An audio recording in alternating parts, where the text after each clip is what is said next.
Bueno, seguimos charlando de política y están con nosotros Marcelo Ramal y Jorge Altamira. Marcelo es precandidato a presidente por Política Obrera y Jorge es precandidato a diputado nacional por la ciudad de Buenos Aires.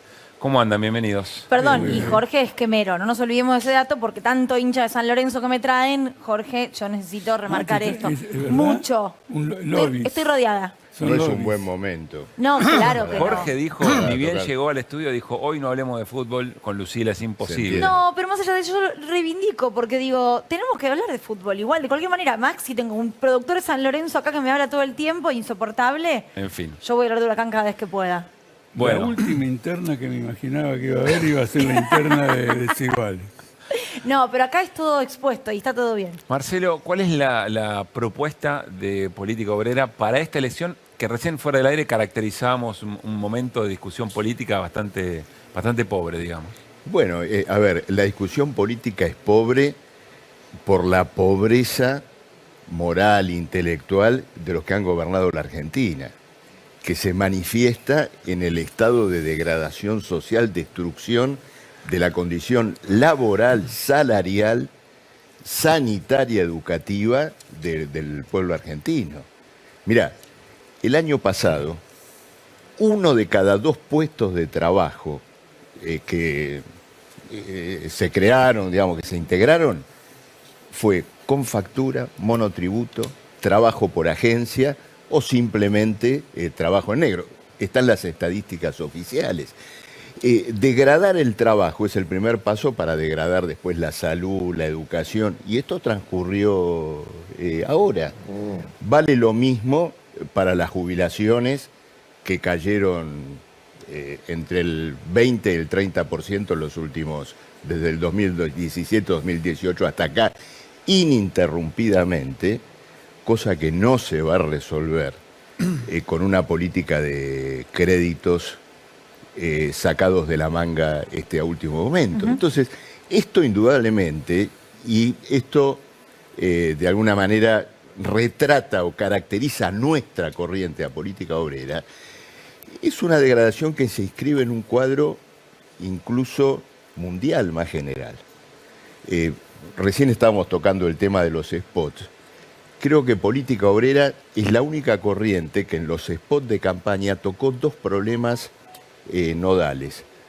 Uno, el de la guerra, una guerra imperialista, una guerra que enfrenta 2 campos, el de la OTAN, que ha preparado largamente esta guerra, y el de una oligarquía procapitalista, la de Putin, pero sus consecuencias son inmensas.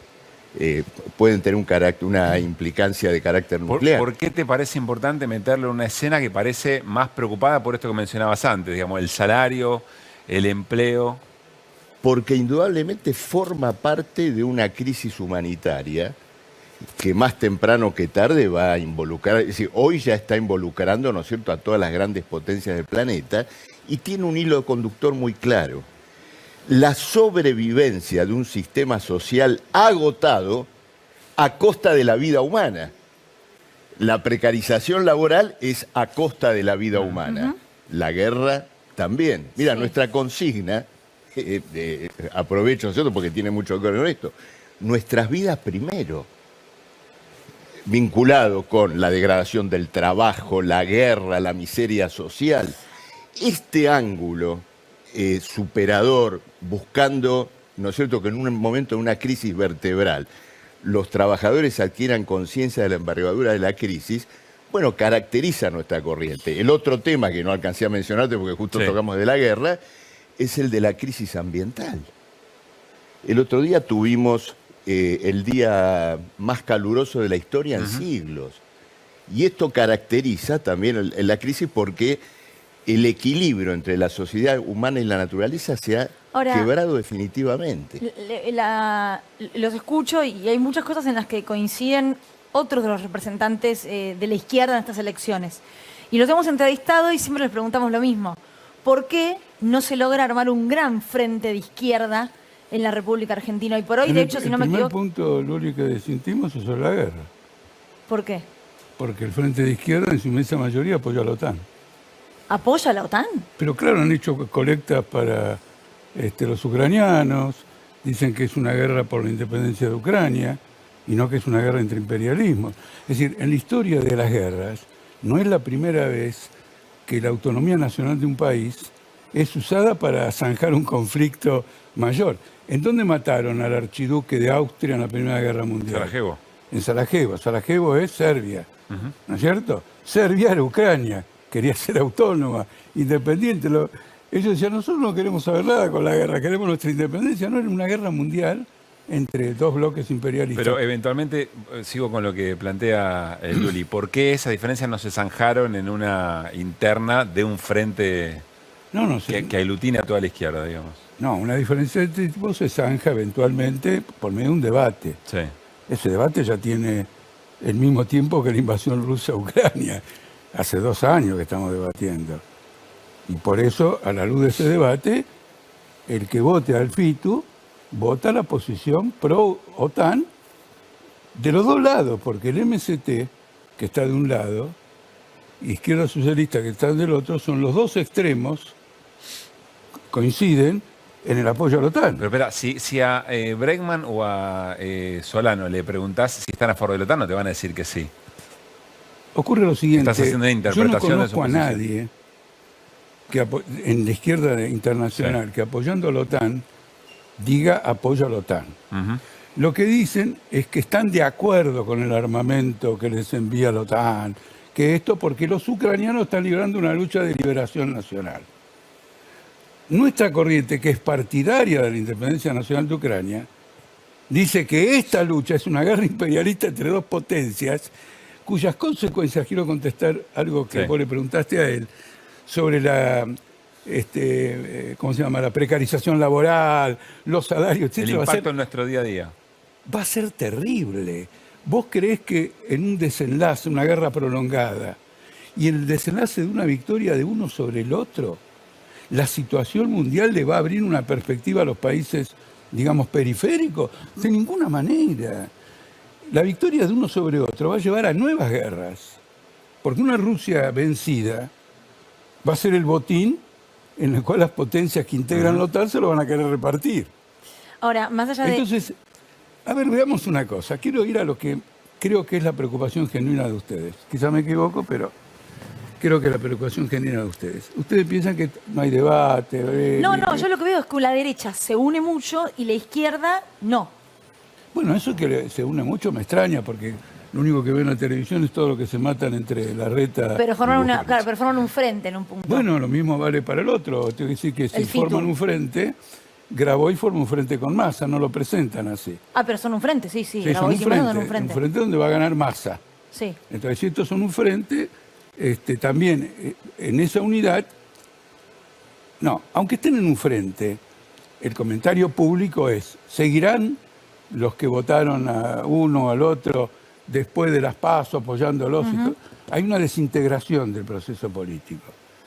Entonces, esto no es una discusión en un frente, estamos tocando el tema de la OTAN. El problema de la izquierda más complejo.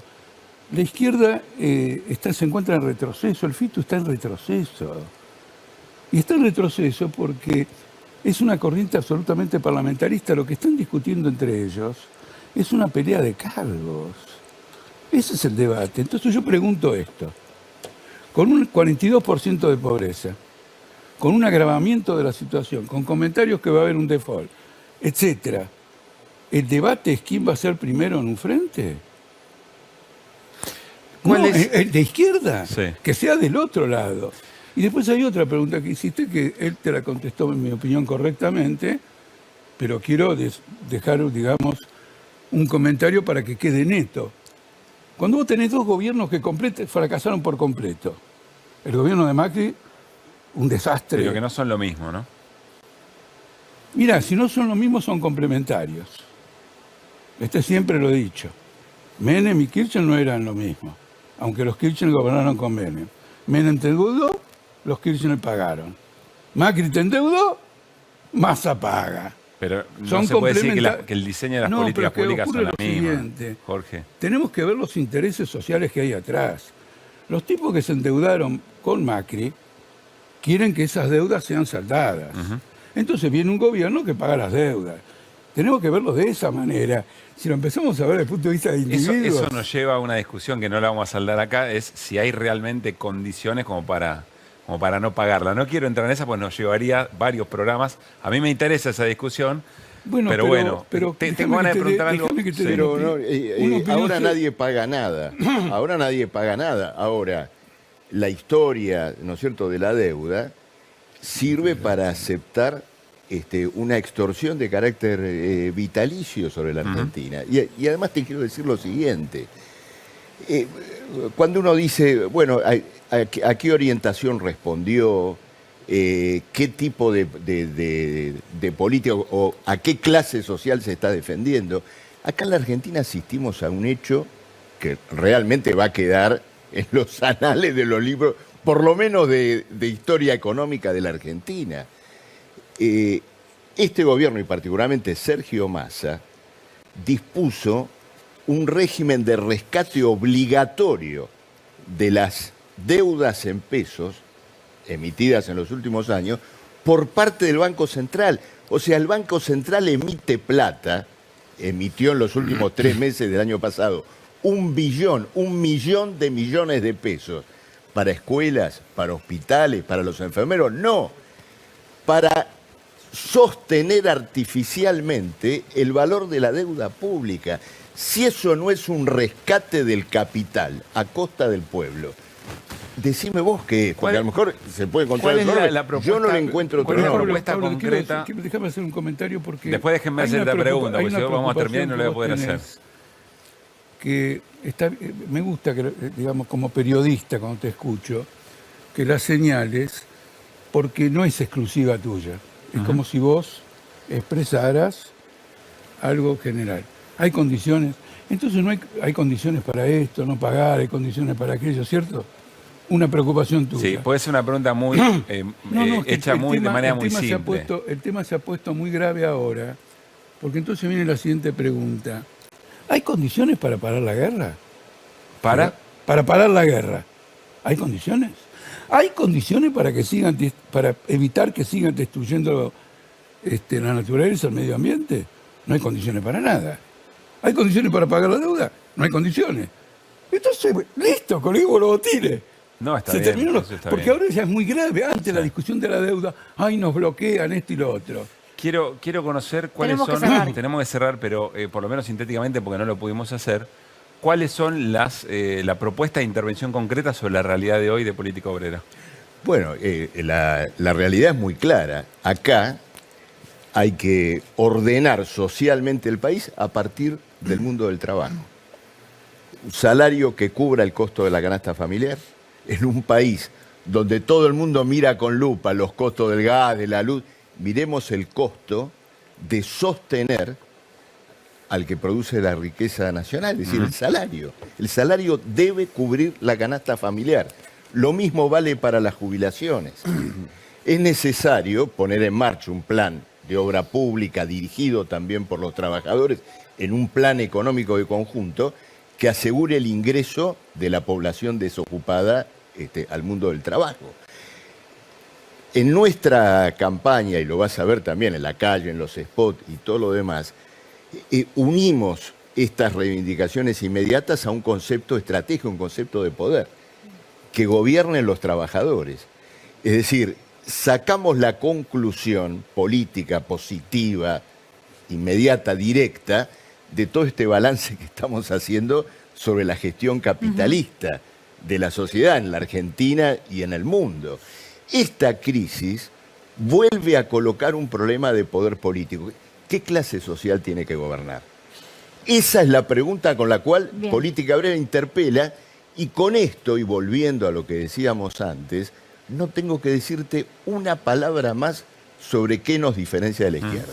Marcelo, Jorge, gracias a los dos por haber venido. Gracias a No, por ustedes. favor, Gracias. gracias a vos. Bueno, Hacemos vamos un a ir corte. a un corte, Daddy. Venimos con Néstor.